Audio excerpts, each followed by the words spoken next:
If you're an electrician or a tradie, a plumber, this one's for you.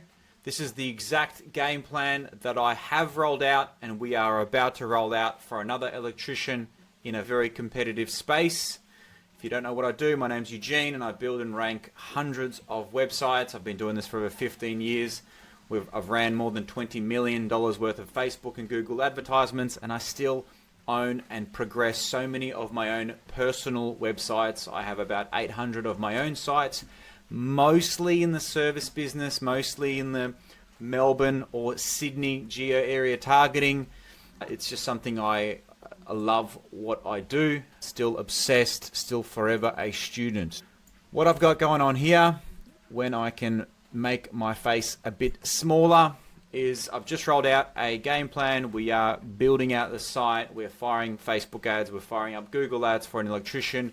But if you would like to understand what works these days, it's 2026. I'm going to share some of my findings. Now, we're talking about generating leads. While some people might contact me for SEO, we want to rank high on Google, they really need leads. At the end of the day, people finding exactly what they do and booking in and wanting to buy from them. Someone might hit me up for Facebook ads or Google ads. They want leads. At the end of the day, everything that I personally optimize for across all of my campaigns is an increase of contacts, phone calls, inquiries, whatever it is, form fill outs, Facebook ad forms conversions. In no way do I navigate and prioritize SEO over Google ads or Facebook ads. It just depends on the space. It just depends on the competitors. It depends on what's currently working. So we'll move the slider around from SEO to Facebook to Google. These days, the trend is clear. You show up in all the places that matter: Facebook ads, Google ads, local SEO, organic SEO, and you'll just have more exposure and more attribution, more growth across the board. Since a lot of what AI search is looking for, it's looking for diversification of source traffic, of trust signals and things like that. So let's dive into this. This is an electrician. I've built about 50 electrical websites. I still own lots of my own sites and lots of tradie sites. If you're a plumber, this is pretty much the same thing. If you are a tree removalist, same thing. You just replace the key terms. The only thing is this space is extremely competitive. I very reluctantly these days take on a lawyer, an injury lawyer especially. I probably wouldn't take on anymore. Financial advisors in the CBD, no go. Dentists in the CBD, no go. So the cost of entries is quite competitive. So the first place that we look at, and I start with all of my campaigns, is I look at the search volumes. What are people searching and how many times a month? Now, I just take note with bits of scraps here and there, and I just take sort of screenshots, but really this data is publicly available through SEMrush. So if I open up SEMrush, we have here, I look at search volume by the suburb, emergency, electrician, Brighton, etc. These are areas of Melbourne. I've loaded all 400 suburbs into a bit of a search, and it's just giving me an understanding of, should I build a page for electrical emergency electrician St Kilda. I look at just the standard trends of electrician plus suburb, so I get an understanding of cost of entry to market, how many times a month it gets searched. I look at Melbourne specific key terms. And this also helps me set up a rank tracker for the client. A rank tracker is where I feed it, let's say 100 key terms, and I'd like to understand the movement of the SEO campaign. Are we moving up? Are we moving down? Where exactly? I'll set up the rank tracker most of the time from Melbourne CBD, even though that's not truly correct, because a Melbourne CBD Google business listing will get priority. But I like to gauge if somebody's in the CBD and they're searching. I like to gauge the trends. I'll also set up a rank tracker to track locality, so Google Maps, where the business has been registered. Hopefully the address is shown. If it's not, you're going to have a hard time. And I set up a rank tracker where the business is registered for the organic listings. It just helps with the general trends of things. I take screen caps where I look at Electrician Melbourne, for example, 26,000 times a month does the term Electrician Melbourne get entered into Google. Now, not all words are made equal. That gets searched 1,200 times. That means it might be free Electrician Melbourne, which we don't want, obviously. Commercial Electrician Melbourne gets searched 1,000 times, right? The intent of that key term is I have a business, I have something a bit more serious that might need additional insurances, etc. So we've got like a big list of keywords to target, and one of the worst things that a lot of the time happens is the business owner just gets really excited and says, I want to rank for all of those things, and then rank for none of those things, and then we fire up an ad for all of those key terms and we get none of the leads. And that's a lot of the time. Being precise in our targeting and sensible in our targeting plays a big role. So the first thing I looked at was the keywords. Let's see, what else do I have here? In this video, I want to cover looking at the Melbourne market specifically, website mistakes that I see a lot of businesses make, building the right site, what kind of pages we should have, the SEO game plan, paid ads, and timelines and expectations. I'm a big believer that in most of my campaigns, I actually insist on there to be some kind of paid strategy. I think that Google ads and Facebook ads, when set up right, are crucial to the success of lots of businesses and do bring positively geared results. I do view them as a necessary evil, and so on all of my campaigns, the goal is to get all the leads that we need from SEO, so we don't need to run Google ads or Facebook ads. I just feel that with experience in this space, Google ads and Facebook ads may bring in positively geared results, so why not run them, especially while SEO takes a while to mature. While I want to do everything in my power to press the button and get you leads within a day, within a week, within a month, everything that I've seen and experienced, it's about 6 to 7 months before whatever the website rebuild, whatever the on-page work has been fixed, the technical site's been fixed, 6 to 7 months is the expectation to begin reacting, and then it's 12 months, possibly more, for the intended effect. What is the intended effect? So this is where we need to be precise in our words. At the end of the day, SEO is like building a taller building than a competitor. If we're up against monster sites like, this is not a monster site, but this is a pretty powerful competitor, Briggs, Gyms Cleaning, Gyms IT, Gyms, whatever the big competitor in the space is, we have to match and overtake what they have. They're sitting at 1.6 thousand backlinks coming from 233 domains. That's not that bad, actually. They're taking a bit of a dip in traffic. These are the kind of things that I pay attention to. But it looks like they've been doing some kind of marketing from 2016. That in itself is a pretty important ranking factor. How long has the brand been in the game? That goes to Google's trust algorithm, authority algorithm. So there's just a bit of a reality of how long things can take. So I've shared with you some of the keyword volumes. Now I've pulled a list of 1,000 of these, and this is where I present that to the client and say, hey, this is our list. Let's try be sensible here. Let's target maybe EV charger installations where not a lot of electricians have pivoted to this stuff.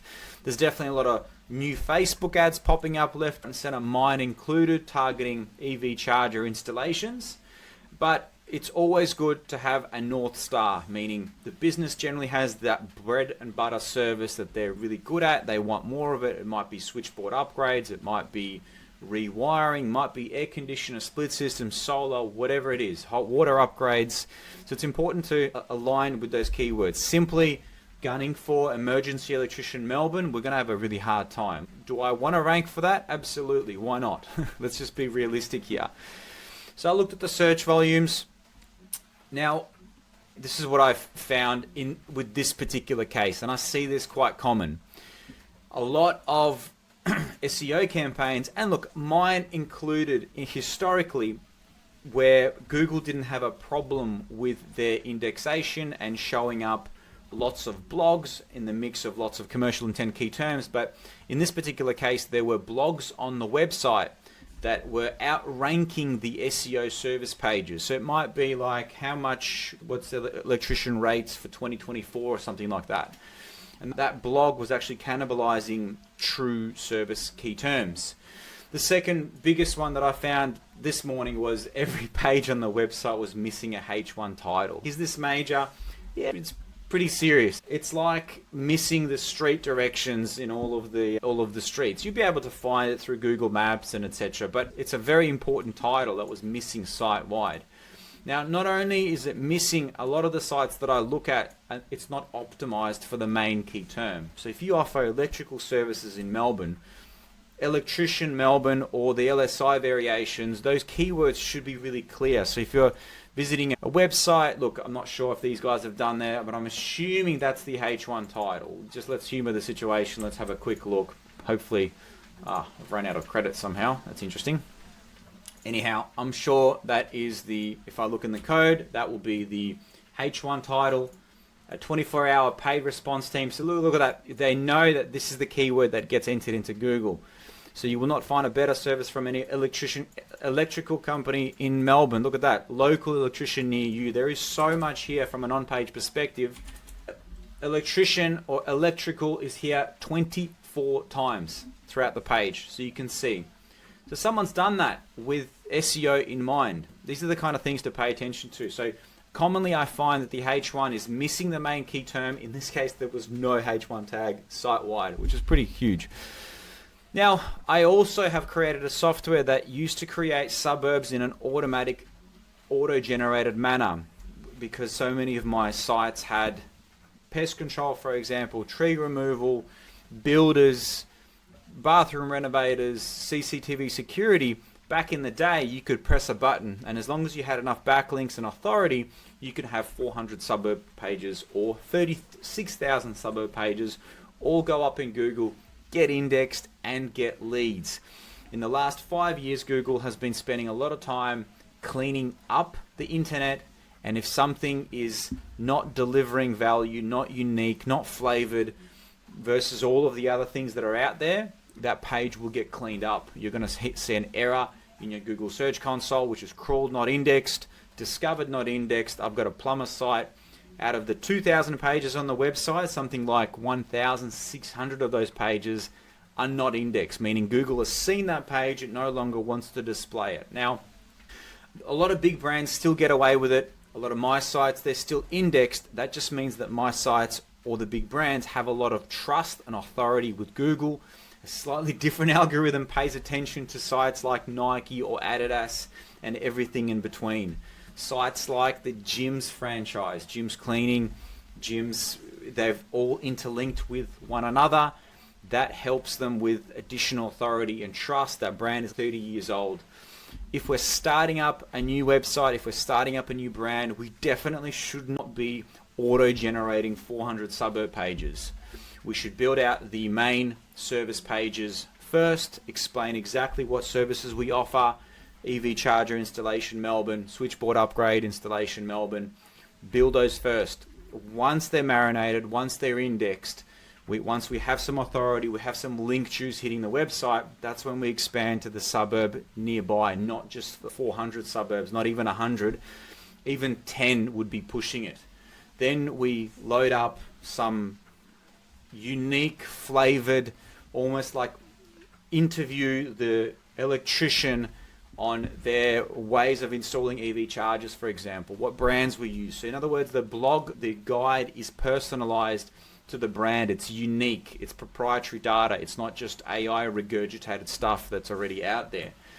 Now that stuff should also go up on social media, YouTube Shorts, etc., because that increases the chance that AI will cite you if it sees that your media is syndicated, it's across various platforms. That's just an additional trust signal. Now, so many sites that I look at don't even have Google Search Console set up. So what kind of SEO was being done in the past with no Google Search Console or Bing Webmaster tools? Bing, of course, being ChatGPT, so it gives you ChatGPT visibility.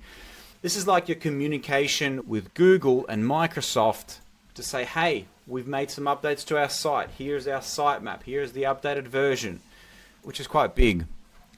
So going further down the page, I looked at the keywords. This is the kind of stuff that I share. I looked at competitors like Gyms Electrical, monster site sitting at 17,000 organic visitors a month. While we're here, I'm going to have a look at these guys and tell you what I pay attention to. So Briggs Electrical, I'm not in any way working with them or against them or anything like that. This is just a site that popped up. The first thing I pay attention to is what terms they show up for. And also I just want to have a look at this September 2025. I'm interested to see what happened here. Maybe they had a website rebuild, maybe something happened. So first thing I look at is their organic key terms. What do they show up for? And what's the sort of breakdown between blog related traffic and commercial intent related traffic? And this is looking quite good. Electrician Melbourne, these are all commercial pages, sales pages. This is what you want. Bang, here's a blog. So a lot of sites that I inspect have blogs as their top 10.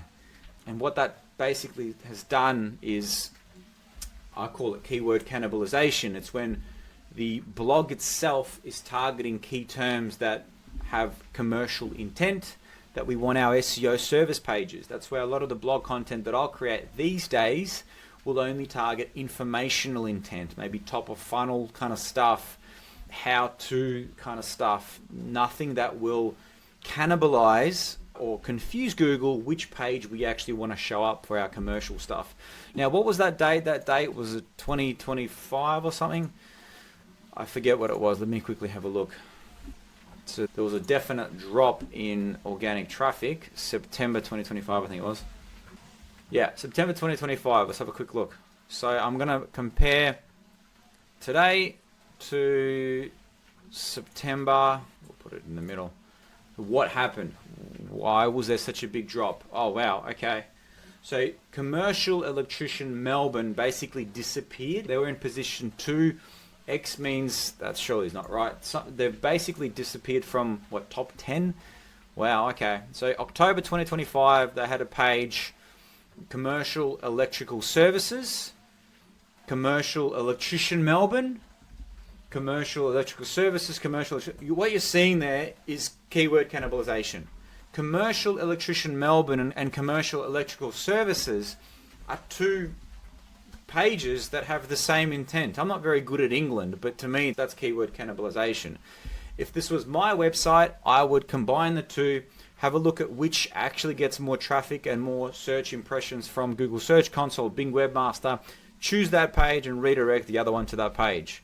If this is the reason that they've been completely wiped off since March 2026, they basically aren't even in the top 100, I'd say that's got something to do with it. The first thing to look at, and while I'm not doing their SEO or anything like that, is to see if this page is even indexed. I imagine it would be because it's in their menu. Okay, so that's in their index. Look at this. They've also got a page, Commercial Electrician Melbourne Tips for Electrical Fit Out. This is a blog. So this is a perfect example of what we're seeing, a blog, which was from November 2022, last updated in 2024, by David Briggs, Commercial Electrician in Melbourne. Perfect example where we're literally looking at two pages already fighting with each other, and we've just found a blog that's also gunning for these key terms, where the H1 title is gunning for that. This is the kind of stuff that needs to get cleaned up. So if I was them, I would be removing this blog. I would be de-optimizing this blog for Commercial Electrician in Melbourne, because that's technically competing for their service pages. So I would be tips for electrical fit out for an office. I'd rewrite this completely. It's the kind of battle that I'm working through many of my sites. Some of my sites are 10 plus years. So over time, where this stuff used to work in, 2022, even further, now this stuff gets cleaned up. Previously, a blog like this would rank beside a service page, and sometimes 5 blogs on the same topic. That's the kind of stuff that previously worked, and it worked depending on the industry. If it's a industry that's not competitive in like a rural town or a rural area, you could get away with it as well. It's all about the cost of entry and how cutthroat that space is. Now look, I'm just looking at one site. I need to change topics. Maybe I'll have a look at the next thing, which is their backlinks. This helps me understand how much the SEO campaign can cost. Now, the more competitive the space is, the harder it is to really figure out what's under the hood. I can already see a few of my directory sites linking to these guys. I build a lot of directory websites where I use my directory websites to mention my personal websites and my client websites, as that helps with AI visibility, AI mentions, AI search. It also helps with general SEO. But the more the space is competitive, the more an SEO like me will actually hide the links. I will block the crawler from Ahrefs. So while I'm spying on a competitor right now, anyone that is in injury lawyer space, finance space, there's definitely things under the hood that might be hidden from public eye, which makes these spaces quite harder. I might calculate that we need 20 links a month. The links need to be of this power. They need to come from these kind of sites with this kind of traffic. And that dictates the cost, the monthly cost of SEO, because we need to do something that overtakes the competitor. But if things are hidden, it's hard to really, I can already see a whole bunch of my other sites. So that's the next thing I look at, is their backlinks. I then look at their top pages. Not only do I look at their top pages, I throw their site into a Screaming Frog audit. Now, I try to be respectful where I can and limit my threads to 2 or even 4. I don't want to crash their site. I won't crash their site. Their site will just block my crawler. But basically what we're doing here is inspecting all of their pages. You can see EV charger installation, testimonials, emergency light maintenance, electrician Mentone. So they've got geo pages, commercial electrician Melbourne, domestic electrical services. You can see exactly the pages that they've decided to build, and you can see that things kicked off for this website back in 2017, down to the why, importance of rewiring a house. That's another blog that I would probably be removing if it's still live on their site. So the importance of rewiring a house. Rewiring a house is a commercial intent key term. That should be a service page. I dare say this site is suffering from a fair bit of keyword cannibalization. There's the internal link to Electrician Melbourne. That's great. They linking out to vic.gov. Like good SEO practices, but this is written in 2017, refreshed last in 2020. If that's true, this would be one of the blogs I'd be cleaning up. Too long didn't read, adding to the top, table of contents. Sorry, I'm concentrating on this one site a lot. But these are the kind of things I pay attention to each site. And so what I do is I go through competitor 1, competitor 2, competitor 3. I take note of all of their pages, what keywords they're showing up for, and that goes into the bucket or the game plan of what kind of things we should do and how do we do that better. So from an SEO perspective, that helps me map out, what have we got? The core pages, which is what keywords should each page target, residential subpages and suburb pages, right? I then look at ways we can prove experience, expertise, authority, and trust. So real photos of your team or the jobs, before the project gallery, before, after. Video intro for the owner or the business owner. This is a big one. This is why I interview so many of my clients.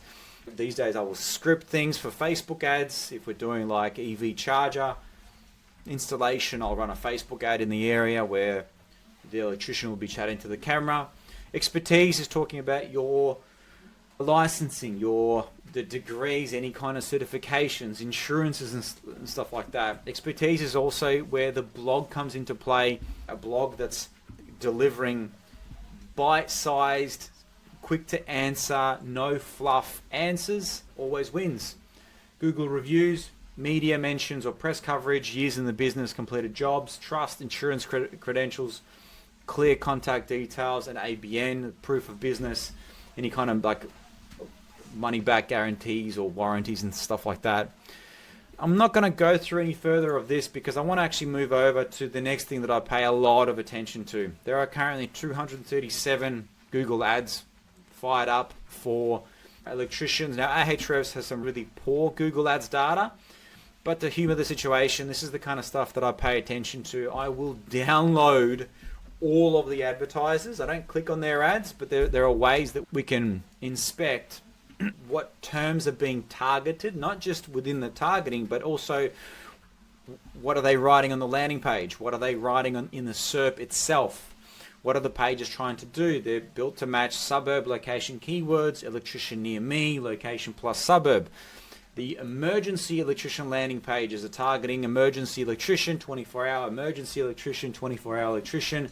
So we've gone and looked at potentially millions of dollars worth of Google ads and identified exactly the landing page that they're using to run the ads, what kind of copy is used and what words are being used.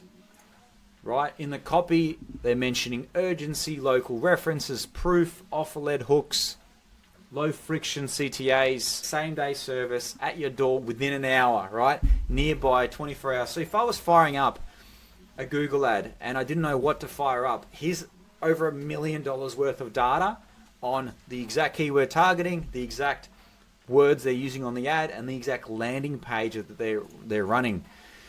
This is priceless information because a lot of big boy competitors will have big marketing budgets and spending big with agencies that have a creative team, that have dedicated copywriters, and a lot of the time they might specialize and they have a lot of experience in that space. So if a big franchise is using these kind of words, these kind of landing pages, chances are it might be helpful for us. I need to run. Just getting an emergency call. Hope this helps. Let's talk about Facebook ads for electricians. Now, if there was a priority of what I would focus on first for an electrician, it would definitely be to build a foundational website with all of the services, with a great about us, with a great EEAT, and targeting ideal client personas and services and things like that, targeting sort of bread and butter stuff. I would focus on Google reviews, local SEO first, so making sure the Google business listing is progressing through the ranks. I would then target a Google ad over a Facebook ad first. Now, it really depends what you specialize in as an electrician. If you only do EV chargers and things like that, just EV chargers, you're an EV charger specialist, Facebook ads can work as well. It's really important to understand the difference between a Facebook ad and a Google ad. Facebook ads is intrusive marketing, meaning you intrude on their time and you try promote and sell your service or product, right? It's really important to understand this because this is where a lot of tradies and a lot of businesses think they need Facebook ads, but really they need leads. And someone that has ran a lot of them, 20 million of Google and Facebook ads, I see trends of what works in what spaces. For example, in the locksmith space, emergency plumbing, emergency electrical, they're not going to turn to Facebook and start scrolling and seeing who was the popular plumber in my area, in my community hub that got recommended. That's great to be mentioned in those areas, so Facebook ads for brand exposure is great, but a lot of the time they will turn to something like Google or AI overviews, in other words, Google or Bing anyway. It dips into that index to see who's at the top and who's paying for ads. So if I was to fire up an ad for an emergency electrician, emergency plumber, a locksmith, I would be running a Google ad all day, any day, right? So, however, areas where, solar, hot water upgrades, EV chargers, maybe the downlights and things like that, save electricity, that's where Facebook ads can work as well. So I'm not one over another. I just look at where there is more of a reactive people looking for it. And with electrical stuff, there's just so many keywords that we can go after and target from a local perspective, from an SEO perspective, organic perspective, and a Google Ads perspective before I fire up a Facebook ad. Now, any campaign, I will try to fire up a $5 to $10 a day retargeting campaign. This means that if somebody lands on my website, I will hit them with a retargeting ad as long as they're landed on like a home page or a service pages, and I will restrict the targeting to my kilometer radius. Sometimes the pixel ad doesn't even fire up because I don't want for my Facebook ad to hit someone in Darwin that's across the other side of Australia that's read one of my blogs, right? So I restrict the pixel only to our service pages, our sales pages and pages that are attempting to sell a service or a product. And then on top of that, I'm restricting that pixel to only fire up locally in the state or in the suburb that I'm targeting. That means that a lot of my tiny campaigns with low amount of traffic, that pixel doesn't even fire up. So usually at $5 to $10 a day, I can max out that target pixel pretty fast. If you don't know what a pixel is, look it up. But in simple terms, it's a little bit of code on it's a tag, like a cookie that sits on the browser. And basically, if anybody visits a website, your website, and they interact with your website, they hang around for more than X amount of seconds, it allows you to advertise to them on Facebook, on YouTube, on social media and things like that. And so it helps for brand presence. A common one here is for Shopify. If they get to the checkout phase and they add the product to cart, it's a good idea to hit them with a retargeting pixel. Maybe in a few days, if they haven't purchased from you, you hit them with a discount code or something like that. But in this case, the first place to look at when you are trying to understand Facebook ads is just go and find some big brands in English-speaking countries. Go to UK, America, Canada, and have a look at the big electrical franchises and see what kind of ads they're running. Obviously, then concentrate on big franchises here in Australia. There's a beautiful tool called Facebook Ad Library where you can essentially spy on competitor ads. This is public information. It's by Meta. So we can see here, I've literally just typed in Melbourne Electrician. There's 190 results. Now, that just means that they've used Melbourne Electrician somewhere in the ad. That doesn't mean that's all the ads that are active right now. Maybe it's switch or EV charger install. I'll just do EV charger. That's probably going to find a whole bunch of stuff. 1,000 results. Now that could be obviously providers of the charger, the product, and that's what we can see here. But it also could be the service for the electrician to come out and install it. So the way I personally do Facebook ads these days is I will create a script. I will press record on my camera, on my phone, on my SLR, whatever I can. I will mic the client up and I'll give them a script. That script is created using copywriting techniques. Look at all of the big copywriters in the world. Look at the competitor ads being run, but let's have a quick look at some of the ads and see if we can be inspired by them. What have we got here? So Melbourne Electrician, here we go. Need an electrician, get a free quote. I'm not going to click it. Looking for a local trusted Melbourne electrician backed by hundreds of happy customers. So that is a perfect, when I say perfect, it is just a billboard ad. The way I want you to look at Facebook ads is it's just a billboard ad that you can set up in that suburb. You can target male, female, other demographics. I would fire up an ad like this as a retargeting ad, $5 a day. It's like a no-brainer. Why wouldn't you want to be that local electrician? If people are dropping off magnets and fridge stuff, why wouldn't you fire up a Facebook ad? Just don't expect much attributed ROI on that particular ad. So this particular ad fires up a message. Maybe they have some messaging automations and bots and things like that.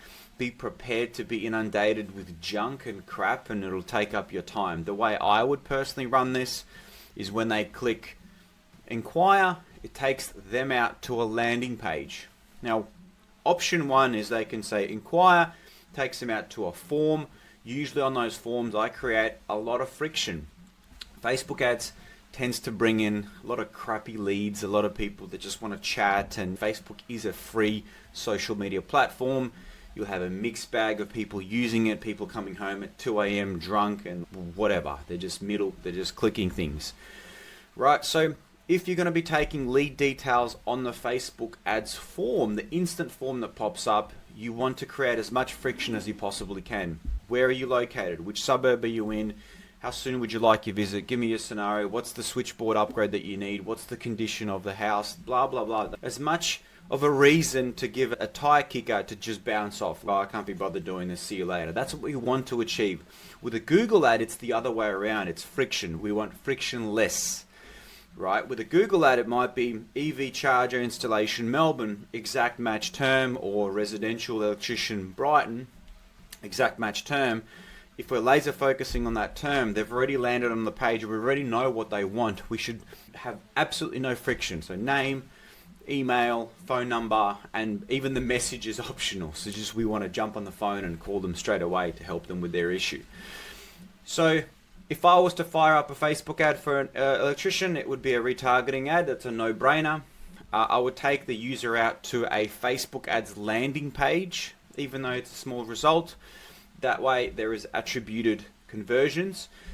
Just be prepared for people not to fill out that form, and what you might find is an increase from SEO leads, increase from other sources, because they've now discovered you, they know who you are. Maybe they don't need it then and there, but you're in their mind. Your brand will keep coming up. If you've got a good coloring scheme, if you've got a good logo, they might consider you later on down the track. So I commonly see Google ads turned off, Facebook ads turned off, and weeks later they've come in as an inquiry and they've said, oh, I saw your ad the other month, you were talking about switchboard upgrades or whatnot. Now, there's a whole bunch of generic stuff where you could just load up an image. It's so easy to create Canva ads these days. You've got things like Google's Gemini, which you can load up a competitor ad and say, hey, make mine like this. But the way I would personally do it is I would script a bit of a response. I usually interview my clients. I give them 50 interview questions. I come out with a microphone, camera, and I interview them.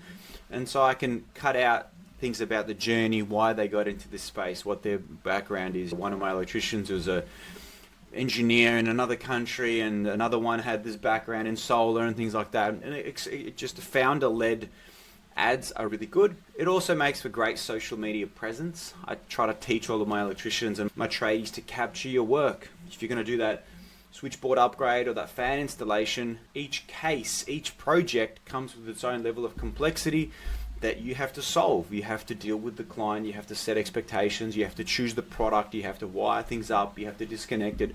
That is a story. You might see those scenarios day in, day out, and you might be, but anyone looking from the outside, this is a way that you can prove that you're an expert, that you are trustworthy, that they can see how you're going to handle this situation if this was their house, be it a split system installation or something else. So for something like a EV charger installation, we would interview you, we would ask you a couple of questions. What are your choices of products for this scenario? For this scenario, Tesla, not Tesla, do we need to upgrade the switchboard? What's involved in something like that? So that way, anyone considering, there's a big influx of EV chargers being installed right now with a lot of EV vehicles, right? So it makes sense to be present. If it's something that you offer, you might be an aircon installer in the Bayside areas of Melbourne, where the first few lines of the beachfront properties need a specific type of air conditioner with extra warranty and things like that. You want to be an expert and explain this. And you might be an expert, but if it's all in your head and you're not getting that information out there, it just means someone potentially with less experience that has a bit more of a marketing initiative that will get prioritized over you. Hopefully this helps. So in a nutshell, a foundational website with all of the services, projects, about us, team photos, signage on vehicles as much as you possibly can. Like, this is a legitimate brand that's going to be rocking up to your house and going through your stuff. SEO, local SEO would be my priority. Organic SEO, which is your standard listings, that helps show up in AI overviews, that helps show up in AI citations and mentions. All of the data that I've seen across my sites and across competitor sites, basically whoever shows up high in the organic listing simply gets mentioned more by AI. At this day and age, I'm seeing AI is simply like a concierge service to what's already in Bing and Google.